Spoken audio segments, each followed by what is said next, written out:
अता साहब, जिस वक्त आपने ये कहा था कि इज एब्सोल्युटली फाइन, उस वक्त तक तो मेडिकल रिपोर्ट सामने नहीं आई थी। उसके तकरीबन 8-10 दिन बाद सुप्रीम कोर्ट के कहने पर फैमिली को ये रिपोर्ट दी गई। तो उस वक्त तक वो मेडिकल रिपोर्ट नहीं, उस वक्त आ पब्लिक तो नहीं चुकी हुई थी, थी ना फैमिली को मिली थी।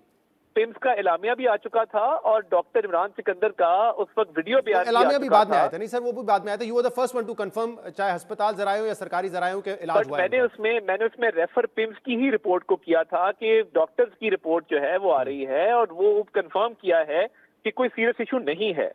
तो वो सब्सीक्वेंट रिपोर्ट भी हो तो उसमें पिम्स की रिपोर्ट में ये 85% वाली बात नहीं है, ये सलमान सफ्दर साहब वाली रिपोर्ट में है और इसीलिए फर्दर चेकअप करके इस मामले को मजीद क्लैरिफाई कर। जब ये रिपोर्ट आई तो उस पर आपने भी एक ट्वीट किया और आपने कहा कि अलीमा खान साहबा इंटरनेशनल मीडिया में जाके ये एक प्रोपेगेंडा करती थी कि उनकी लिविंग कंडीशंस जो जेल में है वो बहुत बुरी है। लेकिन देखिए, ये रिपोर्ट साबित करती है कि खाने पीने से लेकर उनकी जिम फैसिलिटीज तक जिन हाल में उनको रखा गया है, कोई शैबी कंडीशंस नहीं है। बड़े जो प्रिजनर्स को दूसरे प्रिजनर्स को मिल रहे हैं उनसे बेहतर सहूलियात हैं। वो भी रिपोर्ट ऑब्वियसली सलमान सफदर ने पेश की है कोर्ट में, और वो भी इमरान खान की जबानी है या जो उन्होंने खुद देखा है। तो जो हिस्सा आपको सूट करता है उस पर आप कह रहे हैं कि देखें, हम तो हमारी मौकिफ की तायद हो गई। लेकिन जो हेल्थ इश्यूज है जिसमें इमरान खान, मैं सवाल मुकम्मल करूं, जिसमें इमरान खान कह रहे हैं कि भाई अक्टूबर से मैं कह रहा हूं कि मेरा चेकअप करो, वो नहीं कर रहे और मेरी आंख की बिनाई चली गई थी, उस पर आप ट्रस्ट नहीं कर रहे। मैं आपके स्टूडियो में आऊं और मैं कहूं कि शानदार स्टूडियो है, कैमरा लगा हुआ है, अच्छी लाइटिंग है, ये तो मैं कह सकता हूं ना देख के, मगर मैं ये तो नहीं बता सकता कि आपका कोलेस्ट्रॉल हाई है। ये मैं कैसे बताऊंगा आपको देख के? तो रिपोर्ट के अंदर जो चीज बज़ाहिर सेल की नजर आ रही है वो तो किसी भी आंख को नजर आ रही है ना। शहजाद साहब, आप पढ़े लिखे बड़े सीनियर एंकर पर्सन है, मुझे तो हैरानगी हो रही है इस सवाल के ऊपर। नहीं, बिल्कुल ऐसा नहीं है। तो देख के बता सकते हैं, नहीं, मगर आपने अगर रिपोर्ट पढ़ी हो, आंख को देख के, एक सेकंड, आंख को देख के तो नहीं को बता सकता ना कि जी इसकी 85% लॉस है।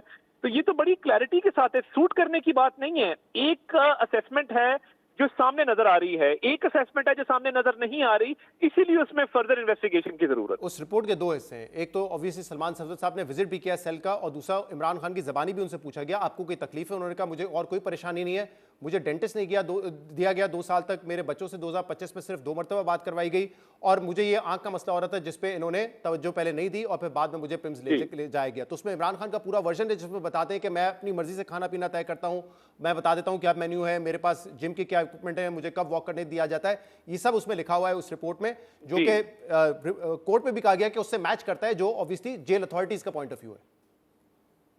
देखिए, जो चीजें क्लियर सामने नजर आ रही हैं सेल वाली, मैंने आपको बता दिया कि वो लेविश लाइफस्टाइल जरूर है और तमाम वो सहूलियात हैं जो किसी आम कैदी को मैसर नहीं है। खाने पीने से लेके, एक्सरसाइज से लेके, एक 6 सेलों का एक प्रॉपर किचन, हर चीज मौजूद है।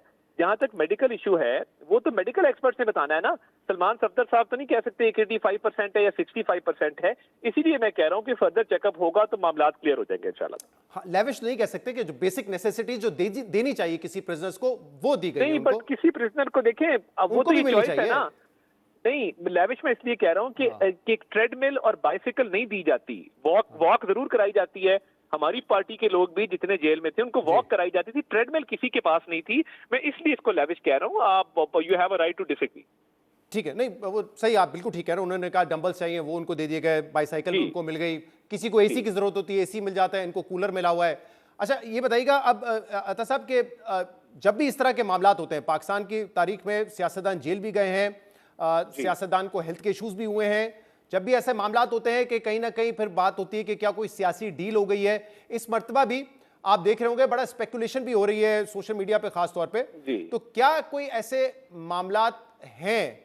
क्योंकि मैं सिर्फ हेल्थ की बात नहीं कर रहा हूं कि यह मामला हुआ है, इससे पहले भी जब चीफ मिनिस्टर की प्राइम मिनिस्टर से मुलाकात हुई या चीफ मिनिस्टर सिक्योरिटी मामलात पर कोर कमांडर के साथ बैठे, तब से यह मामला चल रहा है कि कहीं ना कहीं हुकूमत एक कदम पीछे हटी है, पाकिस्तान तहरीक इंसाफ एक कदम पीछे हटी है और बर्फ आहिस्ता आहिस्ता पिघली है। एक इंटरेक्शन कम से कम शुरू हुआ है। आपका क्या इस पे पॉइंट ऑफ व्यू है? देखिए, वो जो इंटरेक्शन शुरू हुआ वो काउंटर टेररिज्म के हवाले से, लॉ एंड ऑर्डर के हवाले से, केपी के इश्यूज के हवाले से था।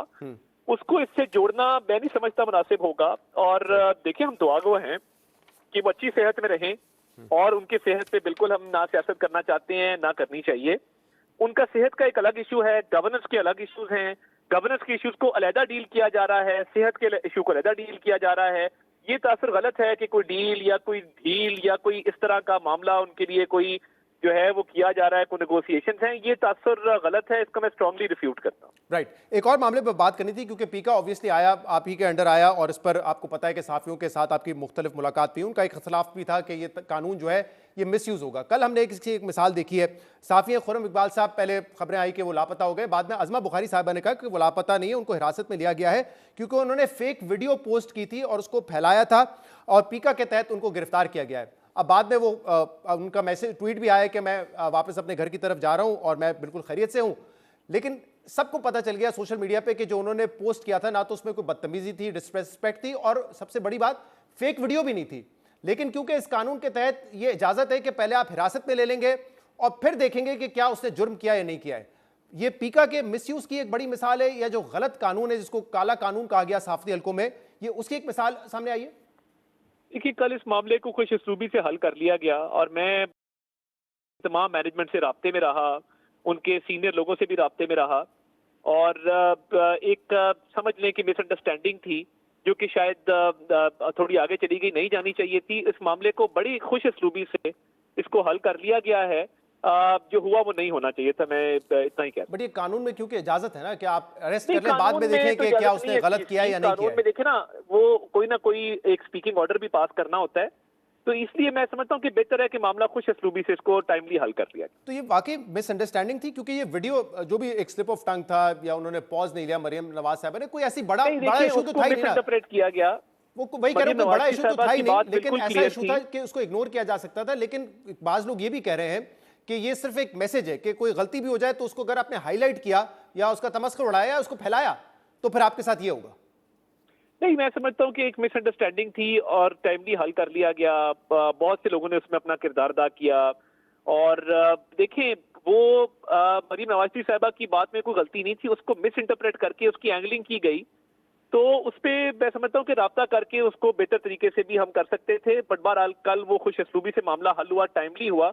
इसका कानून के मिसयूज के हवाले से तो मैं समझता हूँ अगर कोई बात होती तो फिर कोई ना कोई रिटन चीज सामने आती, क्योंकि रिटन चीज नहीं है, तो मैं समझता हूँ कि ये टाइमली जो है वो रिलीज मैनेज कर ली गई और अच्छे तरीके ये से तो इस इशू पे हुआ क्योंकि ऑब्वियसली शोर भी बड़ा मचा, लेकिन इस पे यही कहा जाता है ना कि ये तो हरासमेंट है या खौफजदा करने के लिए कि पहले धड़ लो बंदे को घर पे जाके और फिर देखोगे कि उसने गलत कोई वीडियो फेक पोस्ट की भी या नहीं की है। नहीं, ये मुमकिन नहीं है। देखिए, कोई ना कोई स्पीकिंग ऑर्डर अगर चले, लेट्स सपोज कि खुर्रम को मजीद रखा जाता है हिरासत में, तो कोई ना कोई पर्चा, कोई ना कोई स्पीकिंग ऑर्डर आता। ये नहीं हो सकता था कि उसको बगैर किसी चीज के रखा जाता। तो इसीलिए मैं कह रहा हूँ ना कि रिलीज मुमकिन हुआ कि वो मामला खुश उसलूबी से, और ये आउट ऑफ कोर्ट सेटलमेंट हुई है, मीडिएशन समझ लें इसको, बातचीत समझ लें, इंगेजमेंट समझ लें, उसके जरिए ये मामला टाइमली हल हुआ।